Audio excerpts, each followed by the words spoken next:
Hello, and welcome to our webinar. I'm Joe Ritter, and I serve as the CEO of the Albert Baker Fund, a position I have held since June.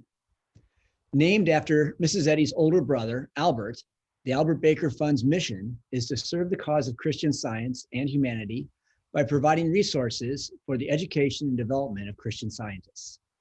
I'm excited to share that this past year, the Albert Baker Fund was able to impact the education of nearly 1,000 Christian scientists through tuition scholarships, educational loans, and career guidance. Today, we have 3 students who were able to receive an Albert Baker Brotherly Love Scholarship because of your support. They're excited to share how the scholarships help them continue their education. But before we begin, I'd like to introduce Jeff Thompson, ABF's Manager of Administration, who will share information about Zoom and how you'll be able to participate in our webinar later during the Q&A. Jeff?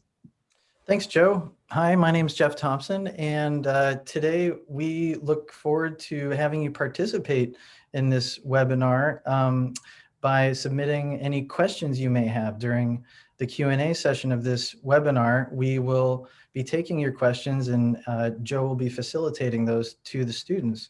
So the way that that works is at the bottom or somewhere on your Zoom page, you will have icons, and what you want to do is find the one that says Q&A, click on that, and then you can type in your question to us, and we'll be back later to share them with you. So look forward to that. Thank you.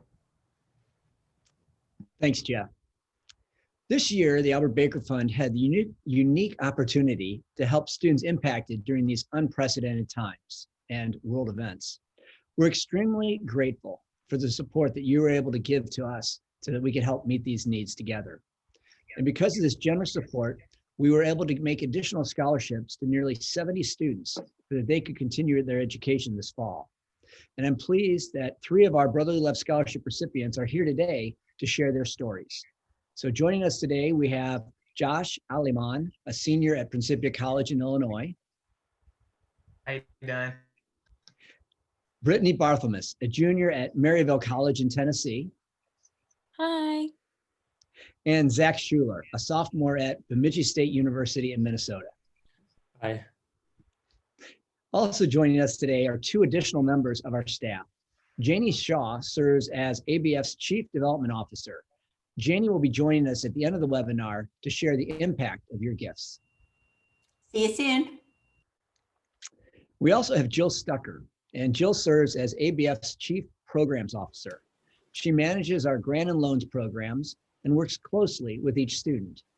Jill, could you please share a little bit about how you work with our students when you make an award, and then just share a little bit more information about each of the students speaking today? Yes, thank you, Joe. In my role with ABF, I have the absolute privilege to hear from students firsthand who apply for financial assistance and benefit from your support. And I also have the privilege to work with a team of ABF volunteers across the country who interview our students. Volunteers are selected to serve because of their appreciation for the merits of education itself and how the education of Christian scientists can serve our entire movement for generations to come. The interview is the central focus of the ABF award decision process, and the qualifications that are considered in the interview are the student's commitment to Christian Science, membership and involvement in church, Sunday school, and/or CSO, personal character, academic merit, contributing financially to their own education, their overall financial need, and of course, enrollment in an accredited educational institution. So just a little bit more about the interview process. Since our applicants are Christian scientists, the discussion includes ideas about their education, choice of school, the future career possibilities from a metaphysical point of view. We find that this provides a foundation for current and future interactions, as often mentoring relationships develop with students over the course of their education and beyond, helping with our mission to serve and enrich the Christian Science movement. So once again, let me introduce the students joining us this evening. First, Josh He's a senior at Principia College in Elsa, Illinois, majoring in business. Next, Brittany. She's a junior attending Maryville College, located in Tennessee, majoring in theater studies and minoring in American Sign Language and Deaf Studies. And finally, Zach. Zach is a sophomore at Bemidji State University in Minnesota, double majoring in political science and social studies education with a minor in international relations. Thank you all, and back to you, Joe. Thank you, Jill. And Jill will be joining us again during the Q&A, so we'll have time for you to ask your questions then. So let's begin. We're going to start with Josh, who is a senior at Principia College. And Josh, I understand that you just love your business major at Principia, and you received some great coaching and other life skills you've gotten from your professors, and particularly in the areas of entrepreneurship. Can you tell us how those skills have been coming into action when you lost your job at a grocery store, and then your mom also lost her job as a social worker? Yes, sir. I think I actually explained it to Jill, who she's amazing. Everyone at Albert Baker is amazing. But when I came home, due to all the belief of COVID and us having to leave school so abruptly, we had to do a lot of things. And when I got home, like everything was okay, but then as things started to escalate, it just got kind of like you said, a little bad. So with not only some help from my family, which and I'll tell you guys a little bit more about it later, that I truly love, but also praying and what they've taught me so far, throughout my business major, I was able to create a business. I don't know if it's how would I explain it? Signing agent. I was gonna try to go all into it, but yes, sir. But we're basically a business of notaries, or signing agents, and we close off on loan documents and different things like that. So with all the information and everything I learned from print, I was able to come back home and I was able to help my family make money, which is truly a blessing. So. Well, that's a really exciting idea too. There's such a need right now with everyone, so many people staying at home and not being able to travel. So tell us a little bit more about the business. So what did you do? You were a traveling notary? Yes, sir. It's something like that. And like I said, if I started explaining, I'll be here forever. But basically what we do is we connect with title companies, escrow offices, and we're basically the last step to someone who's buying, selling, refinancing on their house. We go and we make sure it's somewhat like a notary because, well, it is a notary, but where we have notary. Yeah, yes, sir. Where we have to, see the documents being signed and stamp off on them. But yeah, like I said, we're like that last step. Yes, sir. What a great service, and what a great idea of how you put that all together. So taking the lemons and making lemonade. So Zach, are you back on campus now? Yes, I am. Great. And how has this fall been different than spring? And how did you work through some of the challenges that you had? Yeah, it's been a lot different, but we have about half the people on campus that we had last academic year. So it's been a lot different. It's really affected every aspect of school for me, and not just at school, just socially and outside of school as well. So what I've really done is I've really kind of built a close-knit group of friends and really relied on them, and they relied on me for help.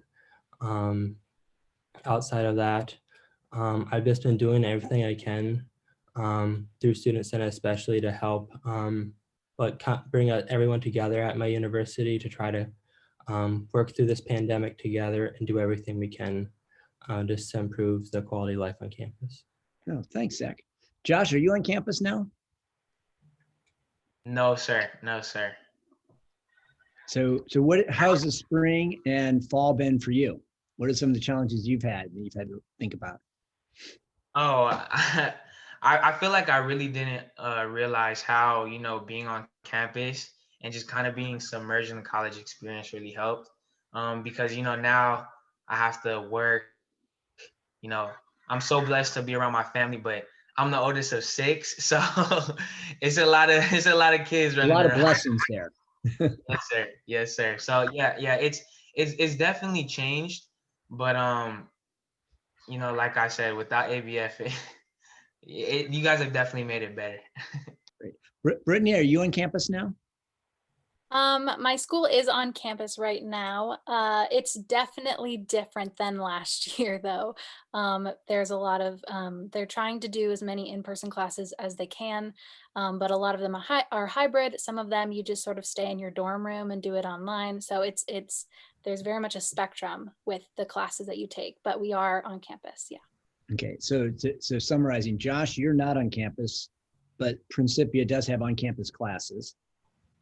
Yes, sir. Brittany, you are on campus and there are some on-campus classes. And Zach, you are on campus also, and there are some on-campus classes. Okay, so for Brittany and Zach, do you have any in-person classes right now?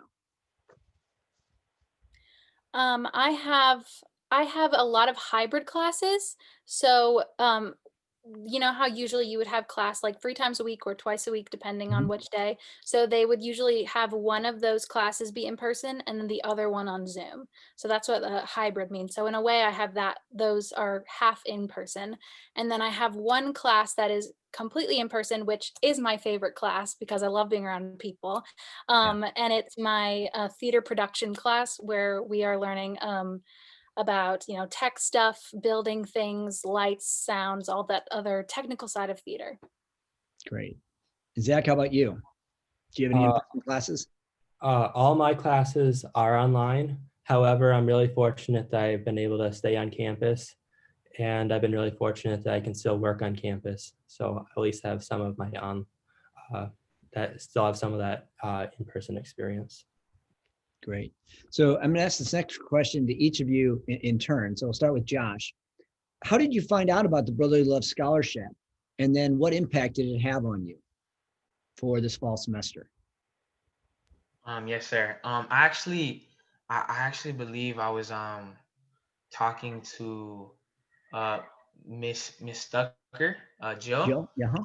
Yes, sir. Yes, sir. And like the people at ABF, Jill, Jeff, they've kind of, I've been able to like really just talk to them, So I was kind of just talking to her because I really didn't know if I was going to be able to come back next semester with like everything that was happening.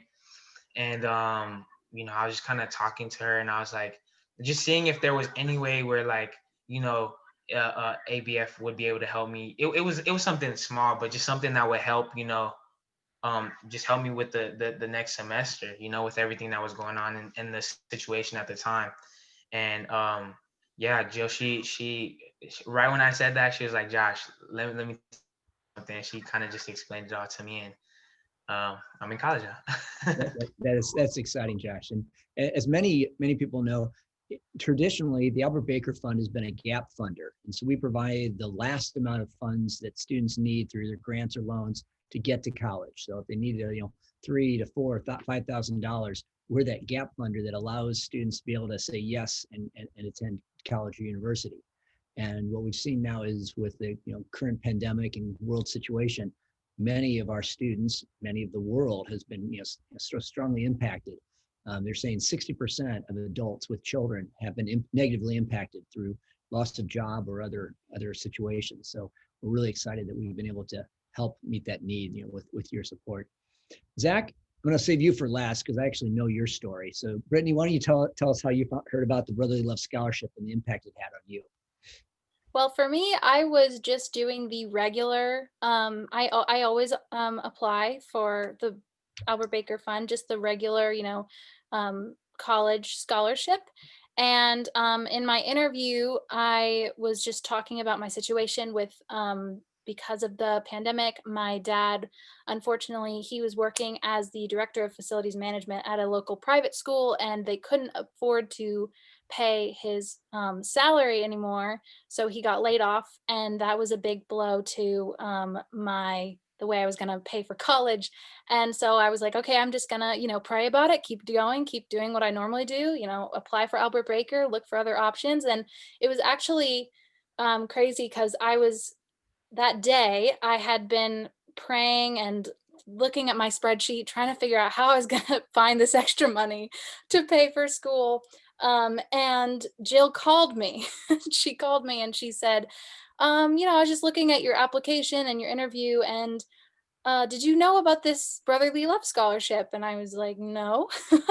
And she said, I think you'd be perfect for it. And we just talked about it some more. And then eventually I applied, and I had an interview basically with her when she called me. And that's how it happened. It was just so clearly God answering my prayer right then and there. So I was just so grateful for that. And yeah, that's basically how it went down. That's great to hear. Yeah. So we often say is divine love meets the needs. We're an instrument. So the Albert Baker Fund can be an instrument for that divine love being expressed. Zach, let's hear your version of your story. Well, actually, some of you might know, but in addition to being a CEO, Joe is also a great Sunday school teacher.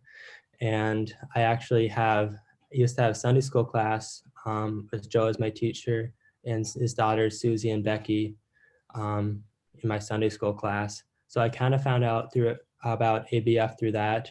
Susie and Becky were applying, and they suggested I apply for it, and Joe did too. I didn't really know what it was at first, but then I just kind of checked it out, and I was really pleasantly surprised to find out that there's an organization out there just to help the Christian Science specifically. So I was really pleasantly surprised, and it was kind of it's like a wish come true for me. I had during the summer, I was kind of really trying to work hard, trying to figure out how I could accomplish my goal of staying debt free. And I was kept on doing like calculations, trying to figure out, I was doing 2 jobs in the summer, trying to see what I could do to really try to pay for school. And it was just a blessing that I was able to get directed to the ABF through Joe. Then Jill and Jeff really helped me out and just really showed me how to do the process, and they're really helpful. So between all that, I was really fortunate to find this support. That's great. Yeah, we have great people: Jill, Jeff, Janie, all the staff here at the Albert Baker Fund. I'm blessed to be part of this group. And one thing I would, to anyone who's listening, if you know of anyone in your Sunday schools or anyone at all, please let them know about the Albert Baker Fund. We're here to assist. We're here to help. And it's just kind of, it was so ironic. So Zach is in my Sunday school class, and I think my version of the story is very similar to Zach. I said, well, do you know about the Albert Baker Fund? You should really look into it. I didn't tell them that it was a group that funded education for Christian Scientists. I just thought everyone knows what the Albert Baker Fund was. So here you have the new CEO, trying to support and champion the Albert Baker Fund, and just wasn't doing an adequate job of it. So finally, I think when Jeff, when my daughters and others said, Zach, this is a way to help you afford being able to go to Bemidji State. Oh, well, now all of a sudden you got my attention. I really want to know about the Albert Baker Fund. So please help us get the word out. In a normal year, we certainly want to be giving, support to our students. And in these times right now, with the challenging world situation, and the story, I've read each of our 3 student stories, Josh, Brittany, and Zach, and it's moving. In many cases, you lost a job. I think in Zach's case, it says you lost 3 jobs. And so these, and Brittany, I don't know how many jobs you lost, but there's a whole world out there that's just waiting for great opportunities.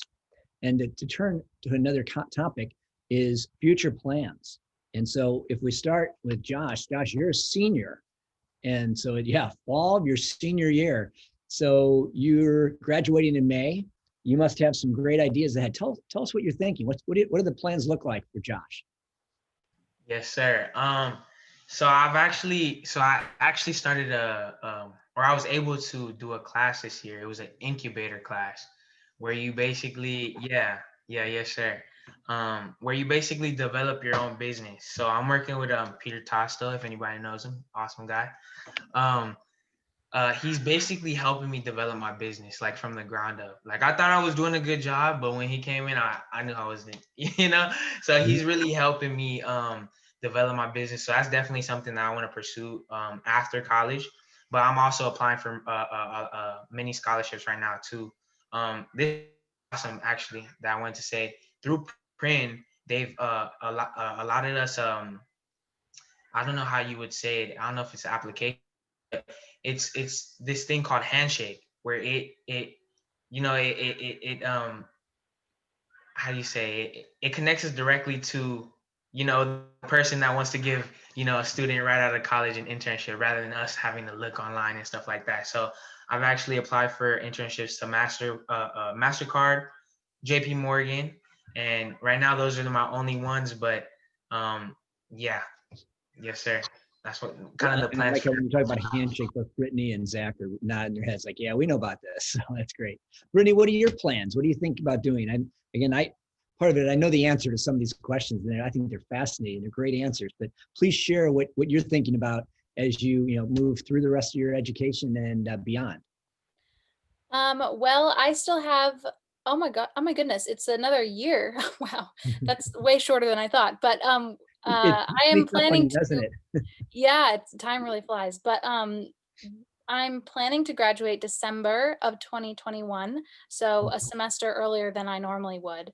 And I mean, in terms of theater, with this pandemic, this belief that hopefully will be going away soon and everybody will calm down, theater is very up in the air. So it's very difficult to find internships and things, because theater is about being around people and interacting. So that has been tricky. But at Maryville College, they have what's called Maryville College Works, where they're preparing their students for a career.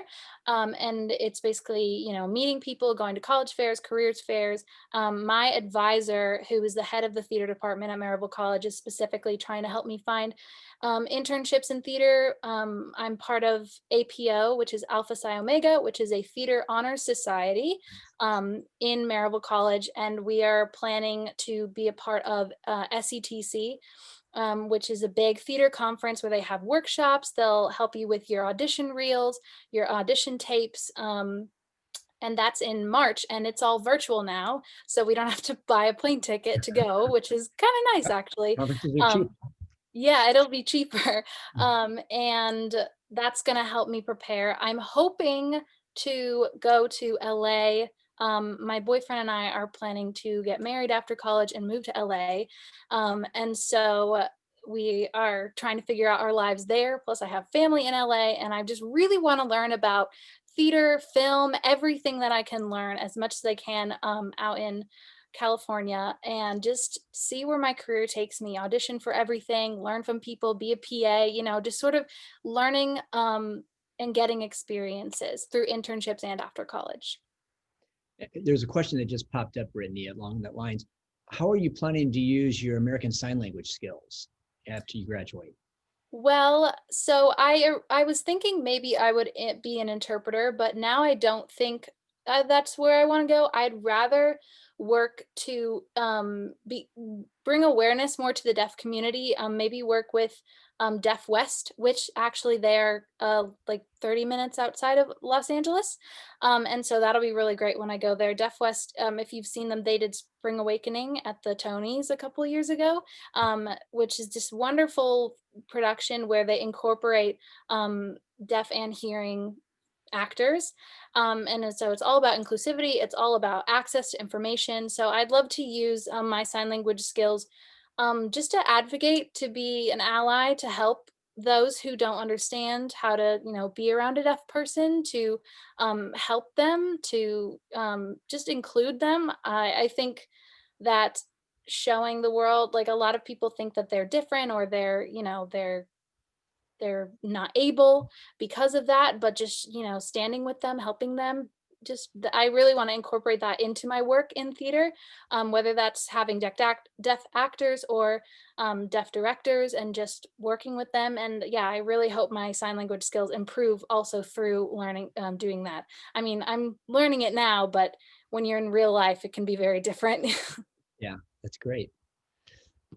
Zach, how about you? I mean, I think some of your future plans, again, I've been hearing about them for a while, but I think they're pretty inspiring. So why don't you tell us about what you're thinking about doing, in 3 short years from now? Well, I guess 2.5. Yeah. So currently I'm a sophomore, and currently my goal is to graduate in 2.5 years from now. So in May of 2023. Currently, I'm double majoring in social studies education and political science with a minor in international relations. So really my goal with that is that I'd really like to teach high school social studies at the high school level. I also really like political science. I'm really fortunate that I've been able to get involved with Student Senate at BSU. I'm currently student body vice president, so that's been a really nice opportunity. Zach's kind of a BMOC at BSU. So as a former dean there, Yeah. if those, do you guys know what BMOC means? It's kind of gender specific. It's big man on campus. So he's kind of a hot shot there. So as a I'm not sure sophomore, he's already the vice president of the student body. Yeah.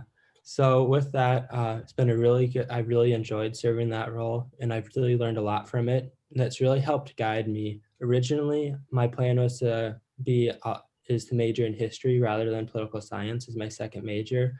But with the work I got to do with Student Senate, I really got to see that this was really like my second career calling. I'm really glad I had the opportunity.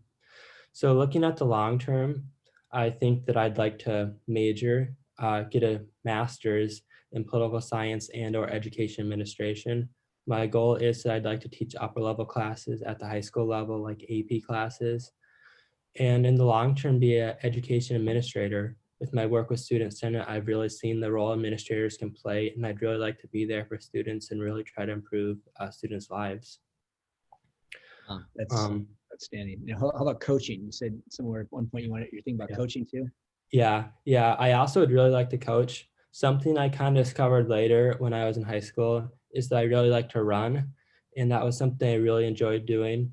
I've also really enjoyed speech. I've coached speech. I've actually judged speech last year. That's how I partially helped pay for school last year. So I'd really like to coach activities such as Student Senate, if they have it at the high school level. I'm still looking into that. And possibly something like track or cross country. Wow. I kind of forgot to mention this. Looking at the direct future, my goal is to intern next summer with a political science type internship. And you were interning, actually, as I know, Zach, you were interning back when you were a high school senior also, weren't you? Yeah. So three very strong achievers we have here. Yeah. There was a question directly for Brittany, although Josh and Zach, you can answer this if you'd like. Could you demonstrate some sign language for us? Sure. Here, let me scoot this back a little bit. I will SimCom, which just means speaking and signing at the same time. Hi, my name is Brittany. Also, I think this was my uncle who asked me this question. So hi, Chris. How did you know Chris Barthelmess asked that question? I can see it in the Q&A Okay, part. very good. Yeah. Okay, I noticed it was the same Me last signing. name. Very good. All right, I think I'll have one more question before we'll jump to the group Q&A. But what's been the biggest challenge, either last spring when courses were pivoting, that was it for Robin Jones, but when courses were pivoting to being online and everyone, faculty, staff, students were trying to adjust to what we had no idea was ahead of us? Or what was your biggest challenge this fall as you were adapting to a essentially virtual, mostly virtual experience?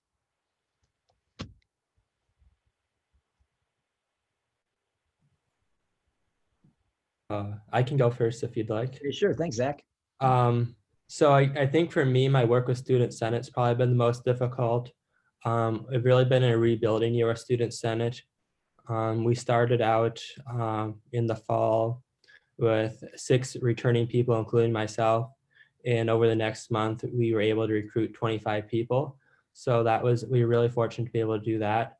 But there's been a lot of struggles along the way, just with the mindset and mentality with the belief about this pandemic and how to respond to it, and really trying to be there for students and trying to not let it overshadow everything we do, and really being there for my other students and really trying to continue the work we're trying to accomplish with improving students' lives.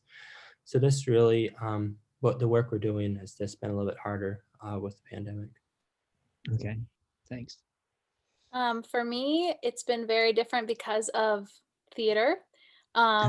Actually, last semester we were doing Shrek the Musical, which I was just in the ensemble, but it's probably the most fun I have had on a show since I've ever started doing theater, which is when I was like 9. And we had been working on it since November, and the director was amazing. It was like Broadway quality. We had this huge, gorgeous stage, and we were about to go into Tech Week, and then it all got shut down and canceled, No, which was very unfortunate. and But disappointing and disheartening. yes, but we all said our goodbyes and we were like, we'll see each other next semester and we'll see what's in store for us. We have done some theater through Zoom. It has been very different. And we have also done some filming instead of having it live. So we usually will do a ghost tour for Halloween where all of these actors will dress up and go into the woods, and then it's a charity drive, so people pay and then you bring them through the woods and then you scare them for Halloween. And so we usually will do that, but we couldn't obviously be around people, so we filmed it and we had the camera walking through, and it became like a choose your own adventure where they can pick the different decisions and they have to try and like get out of the forest. And that was really interesting and it was very fun and it came out really well. So theater has been the biggest thing that has been different with going on to virtual classes. But also I would say mentally staying joyful has been a struggle, which usually for me is not a struggle. Like I love, I love God, I love life. And so this semester being inside has been very difficult, but it has also, I think, strengthened my trust in God, which is kind of the trials or proof of God's care. And so I've started making, gratitude notes and writing myself like, today this happened. I'm grateful for that. And just sort of magnifying the good, as they say at Principia Upper School. Magnify And the good. yeah. That's great, yeah. And so I've been able to read those notes back and it just gives me sort of this uplift every time I need it. So that's probably one of the biggest changes as well. That's great. Thanks, Brittany. Josh? Yeah, yes, sir. Like I said kind of before, I think it's a lot of the additional responsibilities, because I am at home, and I do have siblings, and my two younger brothers, they just enrolled in a college right when I got here. So even though, yeah, it was, it was crazy, like I was able to help them, but just like being home and, having to work and also go to school and also help my brother, like, and do like just all these additional responsibilities. I know how, I know how much they really spoiled us at Print, and just how many resources were just, are just at our fingertips, and it really made me appreciate that, and kind of like what Brittany was saying, with just kind of like the mental part of it, I am actually like the first person in my family to go through college. And so when everything kind of like first happened, like I was like, oh dang, like am I gonna be able to finish, So that was just something that it was a big mental strain for me. But with everyone who's been so supportive, I've been able to get through it. But kind of going along with Brittany, there's one quote, I don't know the exact quote, but this is what I just keep in my head: faith of a mustard seed, I just have to have faith of a mustard. Brittany knows, I used to no, but faith of a mustard seed, and with just having that little amount of faith, you can move mountains. So I knew that everything that I was going to do or everything that was going to happen this semester was going to be for my best. And as long as I had that faith, because faith without works is dead, and I did that work, that everything was going to be okay. That's great. So I'm hearing a theme that while there were challenges as a student of Christian Science, you were able to meet these challenges as they came up. Is there anything else you want to share, even from a metaphysical standpoint of and thank you for the sharing the mustard seed, and Brittany sharing your thoughts there. Any other inspirations that you turned to that really were helpful as a student of Christian Science that helped you work through these challenges, or your schoolwork, or whatever you were facing? I guess I'd say that really just believing believing that if I put my mind to it and pray that I can accomplish anything. For me, it was often a lot of difficulties with online learning and just being harder to understand the assignments and how to get them done. So really turning to God and believing that if I just, no matter how late I stay up working on this assignment, I'm gonna get it done. One time I had a 6-page paper and it wasn't really clear what I needed to do. And I'd reached out to the professor, but he kind of wanted me to figure out on my own. So I basically stayed up till 2 a.m. and I got it done and I got a good grade on it. But if I hadn't stayed with it, I would have probably failed the paper. So really just never giving up, I think, and turning to God has really made the difference for me. Yeah, I read somewhere persistence alone wins the prize. So I think that is right on, Zach. Thanks. For me, the lesson, going to the lesson, it's so accessible right now, because with eBible lesson being, available, and it's just, I can always turn to the lesson no matter what problem, and something will come out at me, and it just is always what I need. It's God's telling me right there and then, and also going deeper into prayer. I've started really, really focusing my prayer, and I've over the summer, I sometimes it's hard to just focus on God without having, lingering thoughts. And then you think, oh shoot, now I'm thinking about what I have to eat for dinner later tonight rather than God is all, and so that was that can be difficult. And through just really focusing my prayer and working on my prayer, I can go, 30 minutes now. And it feels like 2 minutes. It feels like 2 minutes, but it's 30 minutes of just prayer and talking to God and mentally being silent and just hearing whatever God wants me to hear.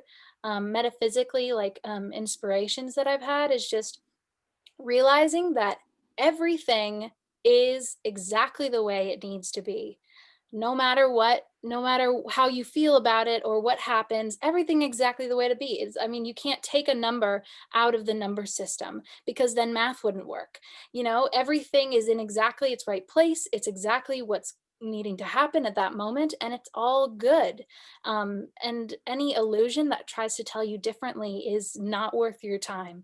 And so that's something that I've clung to throughout this entire year since the pandemic hit. So yeah, God and deepening my prayer has been essential for me. Great. Yes, Well, sir. Yeah, please, Josh. Oh yeah. Yes, sir. No, I think for me it's definitely my mentors and them kind of just, whenever I have an issue or a problem or just something I'm going through, just, for example, I don't know if anyone knows Spencer Clevenger. Amazing Oh, yeah. guy. Yeah, I love Spen. And we actually just talked a little bit, like maybe like 2 days ago or something like that, and kind of just talked about like all these beliefs that are going around right now, And I feel like especially when I'm back home, it's just like bow because not everyone in my family is Christian Scientists, so it's like not everyone kind of thinks the same way that I do, and there's always something about sickness or somebody getting hurt, and I can never. I feel like sometimes I can't like say the same thing to them because then they kind of get annoyed. So I kind of I'm like, oh, you're good, like So Good with a capital G. yeah, yes, sir. And so yeah, just kind of being able to talk with my mentors and just them helping me knowing I'm not in this alone, them helping me figure out like, hey, how about you come at it from this aspect, and also keeping my own thinking where it needs to be, because sometimes we get caught up in the world, that's it happens, but having those people that can pull you back and kind of show you who you are and what you believe, like it's been a really great help to me. That's great. And there's so much good going on. Well, I think it's now time to move to our question and answer session, or part of the program. So we'll invite Jeff and Jill to come back. And Jeff, do you have any questions that you wanted to share from our audience? I guess. Yeah, That have been sent in ahead of time. Yes. So, and first, I mean, I've loved getting to know Josh and Zach and Brittany over the years, but having gotten to listen to everything you guys are saying today, you guys are doing so well in these times. Yeah, it's not easy for any of us, and you guys seem like you're on top of it. So, good job. They're not just getting by, they're thriving, it looks like. Sounds like it. All right. Well, I remember a really thorough answer from Zach on this, but I was a little fuzzier on it from Brittany and Josh. There's a question, how did each student, and there's an emphasis on first, hear about the Albert Baker Fund? So maybe, I know, Zach, you probably are good, but maybe a little bit more from Josh and Brittany on how did you first hear about the Albert Baker Fund? Yeah, so I'm sorry. It was actually through because I was thinking about it and I was like, yeah, it was actually through the interview process. And I believe the person who interviewed me was Jill. And so with talking to Jill, because I had already applied, I knew I needed it. And, through talking to Jill and kind of explaining, my situation to her, because she actually asked, that's the thing. She was like, are you good? Like, how's everything going at home? And Oh, well, sometimes we got something on your heart, talk to Jill, and then she offered or told me to apply for it. Yeah. So let me just jump in a little bit. So Josh is referring to the Brotherly Love Fund when we launched it. But Josh, how did you, back when you were a freshman, know to apply to the Albert Baker Fund? Okay. Yeah, you guys are taking me back. That's ooh. we're going way back. Yeah, I actually think do you guys by any chance the Sellers? So Cameron Sellers, yeah, so it was Cameron Sellers' older brother. This is crazy. I actually remember this. It was Cameron Sellers' older brother. He was tutoring me for math, and he was in college. And like, I didn't know, like, I grew up in Los Angeles, California, and I didn't really know a lot of people that went to college. So he's tutoring me, and this 30-minute tutoring session turned into like a 2-hour conversation because I was like, hey, like, are you in college, right? And he's like, yeah. And I'm like, oh my, like it's probably so hard, like asking him all these different questions. And then it literally like trickled down. I'm like, yeah. He's like, so you're going to college, right? And I was like, oh, I don't know, like how I don't know. I'm pretty sure it's really expensive. And he was like, oh, like the into Albert Baker Fund, and it was crazy. And then from there, I think that was my senior year. And then after my senior year, I was like, yeah, exactly what I thought. I was like, oh, it's a little expensive. So I went and I went through the Albert Baker Fund, and yeah, that's why I'm a senior today. For me, I found out about it because I have two older siblings who also applied for the Albert Baker Fund. My brother started college in 2016 or 2015. And so they found out about it, I guess, through Prin, through being at the upper school, because we all went through the middle and upper school. And so I guess it was just probably Craig Fredrickson, who was our academic counselor at the time, told us about it. Yeah, kind of a boring story, but Oh, it's great. Thanks. Thanks, guys. Never boring with Craig Fredrickson. All right. And then let's see. Looks like Joe covered the question about Christian Science helping in schoolwork from a metaphysical standpoint. Let's move to this question, and maybe Jill, you can direct it to whom you would like. Overall, do you think the quality of your education has been impacted? I know we've talked a lot about classes have been virtual, some have been hybrids. Tell us a little bit about the quality of your education as it's been impacted by the shift to virtual. Maybe each of you could comment a bit on that. You want to start off, Brittany? sure. I definitely think that in terms of theater and being able to do shows, the quality has probably gone down a little bit. because we can't be around each other. But my professors and the department is taking this time to sort of be like a workshop period. It's like, okay, we can't do these shows, but we can still learn as much as we can in this time. And so I think they've taken, they've made leaps and bounds trying to make sure that our quality stays up to par. I don't know if it's 100% at what it was when we could be together, just because we can't be together, and that's such an integral part of theater. But I do think that we have still, learned so much. We've still stuck with our classes. We've had academic help. We've still been able to put on some virtual shows, which has been great. And then in terms of my minor for ASL, we have Zoom, and we actually used Zoom before the pandemic. We used Zoom in one of my classes to bring a deaf person to class to work on our signing because they couldn't be there in person for whatever reason. And so we just Zoomed them in. And so for us, in terms of ASL, it has not changed that much because we can be on Zoom and we have the video and we can sign. But theater has been impacted, I would say. Thanks. Thanks, Brittany. How about you, Zach? I think we talked a little bit about it when you and I visited. Yeah, I would agree with Brittany. I think overall, it's declined a little bit. I think just in with the experience and having that virtual versus in-person format. For me, I really like that in-person interaction. I'm an education major, so I really like being able to see people, interact with them in person. However, I feel like with the tools we have available, I think the online experience I think has worked out as well as it could work out, and I'm happy with how it's being carried out. I guess for me personally, I feel like I'm not as good a student online as I would be in person.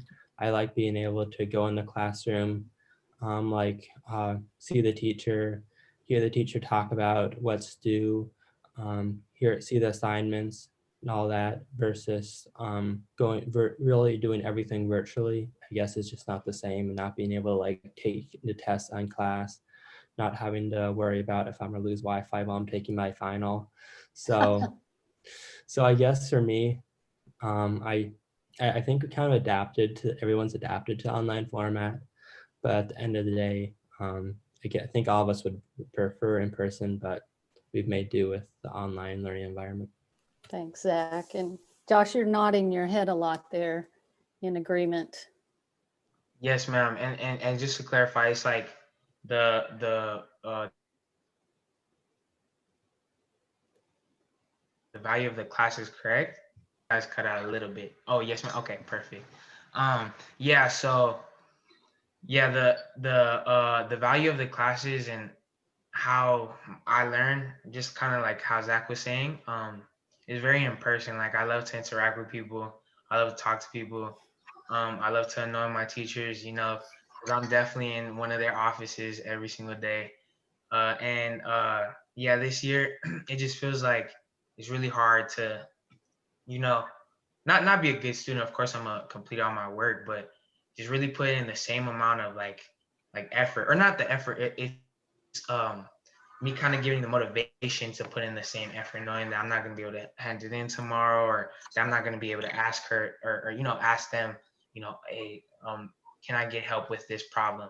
So yeah, I think that's the biggest thing for me is, of course I'm learning the same things and I'm still learning. It's just it's more of a mental strain. Yeah. Thanks. It's harder to stay engaged, I think, Josh. Yeah. And the three of you are doing an amazing job given the circumstances. So kudos to each of you. I think that's good. Yeah, well, I think we've got maybe time for one more question, Jill. Do you think? Yeah. Sure.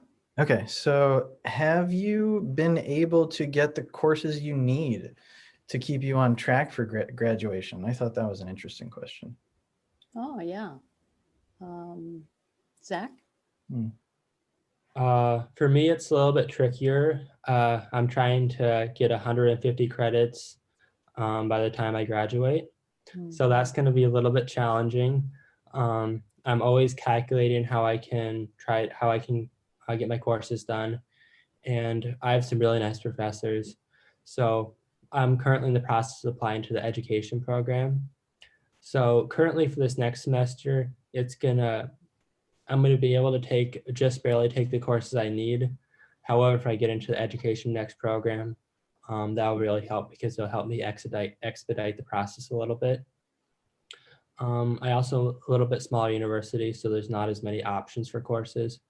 But I've met with my advisor and I've come up with a plan where I'm going to take some summer classes too. And I have some instructors that are going to allow me to take some special summer classes and do an internship. So I'm really fortunate with that.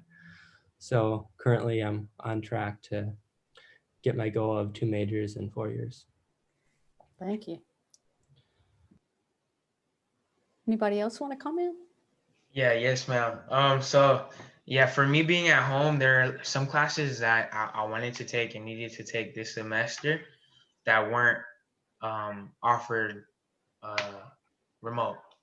So that was kind of tough because I had a plan and then it's just kind of like this, you know? So, but even though it was disrupted, like I said, the advisors, teachers, everyone at Print, they're just amazing. I don't know if you guys know Carl Hellman, but literally, and I'm gonna shout out as many people as I can today. But yeah, Carl Hellman literally was not offering the econ class that I needed remotely, and I talked to him, and he's literally having one-on-one classes with me twice a week, or maybe 3 times a week if I didn't really get it. And like this is like something I could never where else. So yeah, yes, of course, like everything's jumbled, but I'm getting it done. Very good. Thank you.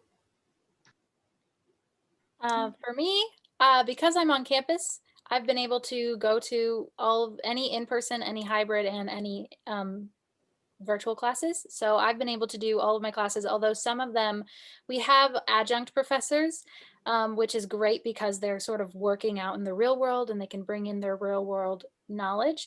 And a couple of them have sort of dropped their class because of the pandemic and they weren't able to come for whatever reason.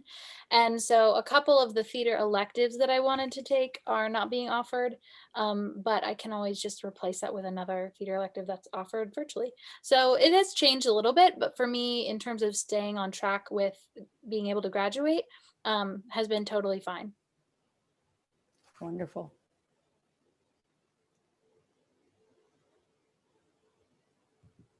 Great. Well, we do have time for maybe one more question, Sure. if it fits. So I remember, Zach, you said, I think it was early on in the conversation, that you found some really close friendships. These times seem to have tightened those relationships up a little bit. If you'd like to add to that, that'd be fine. And we can open it up to Josh and Brittany too. How have you found ways to maintain your social experience in college at this time? Events, sports, drama, Zoom meetings, what? Yeah, basically all the above. Hmm. So I have a number of friends who now, I'm a sophomore, who are now like freshmen in universities across the state. So with those friends, I don't get to they don't come home on the weekends a lot because of just how things turn out with the pandemic. So I often do video chats with some of those friends. I am fortunate that some of my best friends from my freshman year are on campus. So I'm able to really bond with them a lot and do homework with them and study with them. So that's been really nice. And then sometimes, like on like a Friday night or Saturday, I can go off campus and spend time with with many of my friends who no longer like live on campus, for example. On campus, kind of experiment and kind of try to come up with ways to really interact and have a social life just with how things have turned out. I've started playing pickleball. That's been a really fun experience. I'm trying to get some people to go running with me. That's something I really like. That hasn't turned out as well, but I have got people to play pickleball, so that's been fun. So kind of just learn and adapt.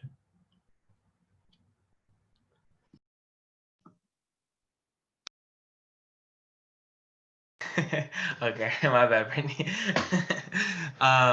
Yes, so I have been keeping in touch with my friends. I have a lot of classes with a lot of friends, so you know, some of the Zoom, meetings that we have for the classes or projects, kind of even pretty fun. Um, Apprentice is also offering a lot of things like to help with like resumes and things like. So I'm going to all of those that I can. One thing that I was really bummed about with everything happening was this is gonna be my senior year, or two sports, but I play every season. Like 15s rugby, indoor track, outdoor track, and I play sevens rugby. So I was like, like I need to find a sport. And running by yourself, unless you're a cross country runner, that like it's a little tough, and I actually joined a Brazilian jiu-jitsu, and I've been competing. If you guys want pictures, I got you. Just went to my first competition. Yeah. So I've been competing in that. That's really been helping me like keep a good headspace. But yeah, that and just keeping in touch with everybody. For me, it's just getting involved in all of the virtual things that I can, because we can't get together in groups except in class, and we have to all stay 6 feet apart. So everything is online. We've done within theater the things that I've already mentioned, those kind of virtual shows. With friends, we have to go off campus if we want to hang out. So we'll go to dinner sometimes, and we have to like bring cards and just hang out in a restaurant. Um, yeah, and then in terms of sports, I was never really doing sports before this, but I would just work out. And so, but working out by yourself and not being able to have a buddy, like Josh says, it can be a little difficult. So my friends and I, from who they live in New York, actually, will Zoom and do yoga together on Zoom. So you just sort of make it work, and it's definitely hard. It's not the same, and we're all excited for it to get back to normal. But you just make it work. And I call my parents all the time. I call my family all the time. It's just all just talking. You can't do something, so you just talk.